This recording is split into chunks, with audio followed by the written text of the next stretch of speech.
Should you hydrate your hair? From all the so-called hydrating products out there, you'd think the answer is obviously yes. But is it all a lie? Some hair experts, even scientists, say water is bad for your hair, that it actually causes damage. But that's not really true either. Water and hydration is one of the most confusing topics in hair science. It's a huge source of myths, spread not just by marketing and regular people, but even by hair experts and cosmetic scientists. But once you understand it better, a lot about your hair and how to care for it suddenly makes sense. Why I avoided this topic. I've been avoiding this topic for a long time. It's complicated.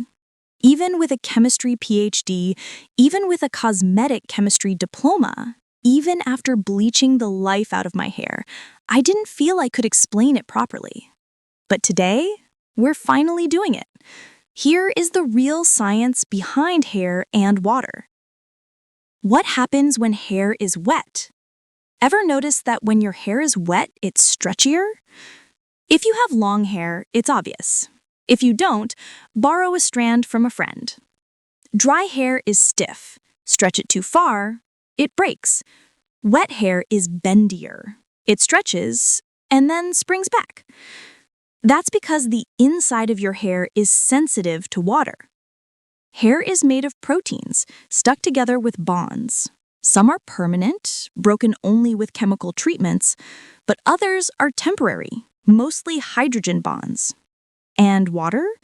Water is very good at breaking those temporary bonds.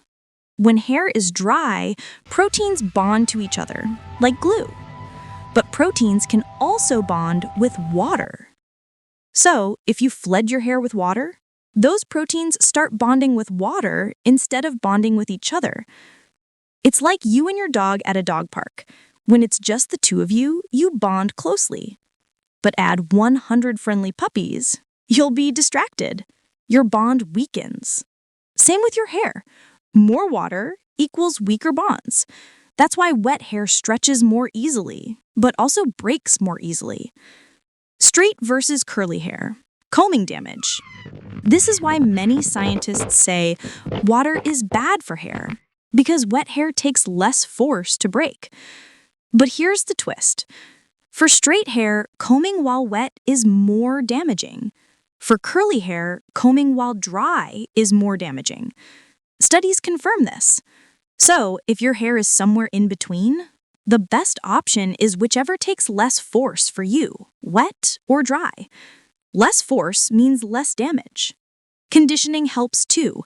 It makes hair smoother, so you need less force.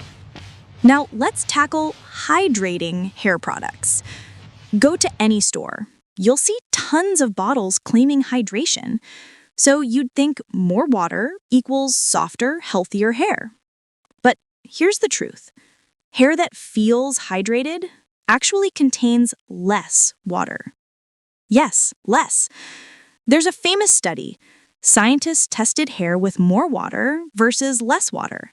Surprisingly, people rated the lower water hair as softer, smoother, and healthier.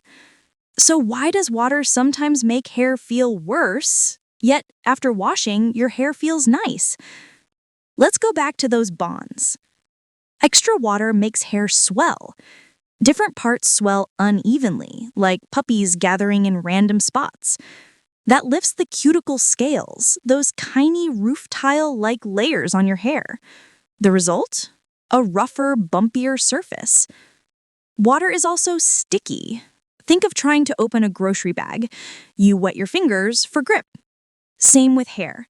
More water equals more microscopic grip equals rougher feel.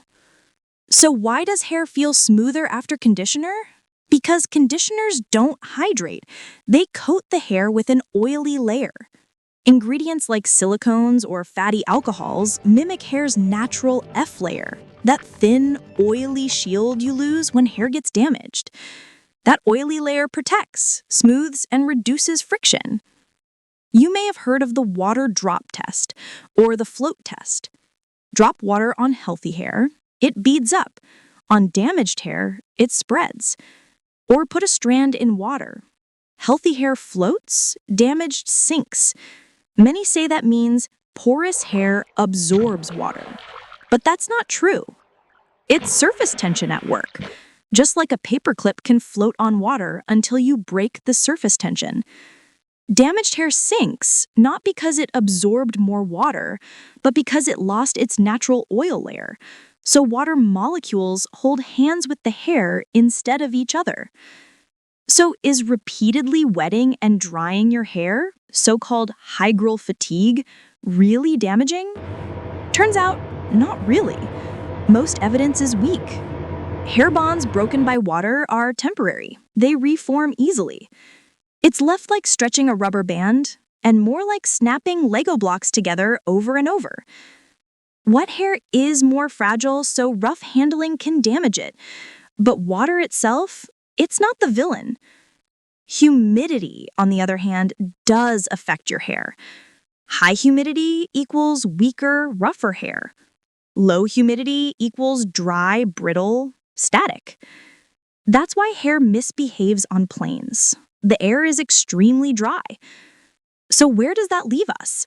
Like skin, hair has a sweet spot for hydration.